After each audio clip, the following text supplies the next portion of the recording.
होत जातात. त्यामुळे साधन संपत्तीच्या उपलब्धतेबाबत मर्यादा येतात. याचा परिणाम मानवी व्यवसायांवरही होतो. मान्सून प्रदेशात शेती व शेतीपूरक व्यवसाय केले जातात. विषुववृत्तीय प्रदेशात वनोत्पादनावर आधारित लाकूड, कटाई, डिंक, मध, रबर, लाख गोळा करणे इत्यादी व्यवसाय चालतात.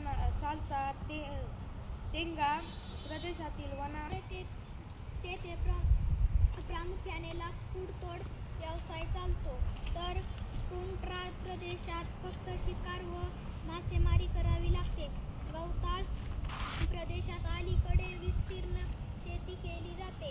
वेगवेगळ्या नैसर्गिक प्रदेशात पर्यावरण आणि उपलब्ध साधन संपत्तीमध्ये खूप फरक आहे. साधन संपत्तीचा वापर हा त्या प्रदेशातील विज्ञान किंवा तंत्रज्ञानाच्या प्रगतीवर अवलंबून असतो. त्याप्रमाणे त्या प्रदेशाचा इतिहास व सांस्कृतिक जडणघडण यांचाही लोकजीवनावर प्रभाव असतो. उष्ण वाळवंटी प्रदेशात बहुधा खंडाच्या पश्चिम भागात आढळतात. उष्ण वाळवंटी प्रदेशात पशुपालन करतात. वाळवंटी प्रदेशातील लोकांचे जीवन भटक्या स्वरूपाचे असते.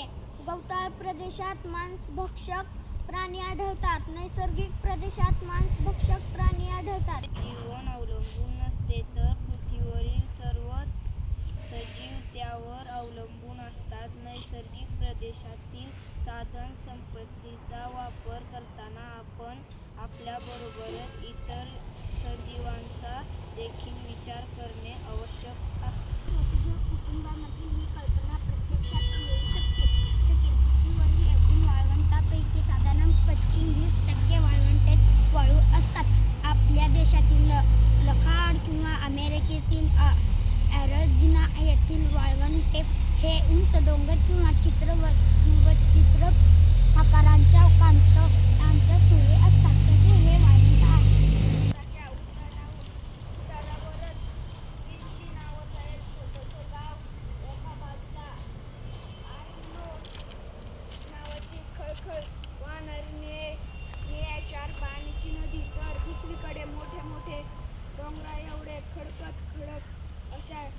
अशा सुंदर निसर्गरम्य गावात 15 एप्रिल 1452 या दिवशी पिएट्रो आणि दा विंची याचा जन्म झाला. लहानपणी लिओनार्दो डोंगरदऱ्यातून निसर्गात राहिल्यामुळे त्याला चित्रकला, संगीत, पक्षी, प्राणी, गणित, विज्ञान आणि एकूणच निसर्ग यांच्याबद्दल खूपच कुतूहल वाटायचं. पाली, सरडेक, साप, वाटवाघूळ असे काय गोळा करून आणायचं आणि घरी आणल्यावर त्यांचं निरीक्षण करत बसायचा. 10 ते 12 वर्षाचा असताना लिओनार्दो वडिलांबरोबर फिरायला शहरात राहायला आला. त्या वेळीच हे बुद्धिमंत चित्रकार, शिल्पकार, कारागीर, व्यापारी, श्रीमंत लोक आणि यांचं शहर होते. 27व्या वर्षापर्यंत लिओनार्दोने व्हेरोचियो या त्या वेळच्या विख्यात चित्रकाराकडे चित्रकलेचं शिक्षण घेतलं. यांना गणित आणि तंत्रज्ञान हे विषयही खूप आवडतात. वहीत वर्गमूळाचा गुणाकार कसा करायचा हे लिओनार्दोकडे जाऊन शिकून घे असे स्वतःला सूचना दिल्यासारखं काय लिहून ठेवत असे. लिओनार्दोची सर्वोत्कृष्ट समजली जाणारी प्रचंड गाजलेली जगप्रसिद्ध कलाकृती म्हणजे मोनालिसाचं चित्र. 1503 ते 1505 अशी 3 वर्षे लिओनार्दो या चित्रावर काम करत होता आणि काढलेल्या मॅडोना आणि पौल चित्र काढलं. उतारा क्रमांक 22. ज्या देशाची सेवा करायची आहे, ज्या समाजाची देशाची आपल्याला सेवा करायची आहे. तो देश, तो समाज एकदा डोळ्याखालून घालावा म्हणून स्वामी विवेकानंदांनी हिमालयापासून कन्याकुमारीपर्यंत भ्रमण केले.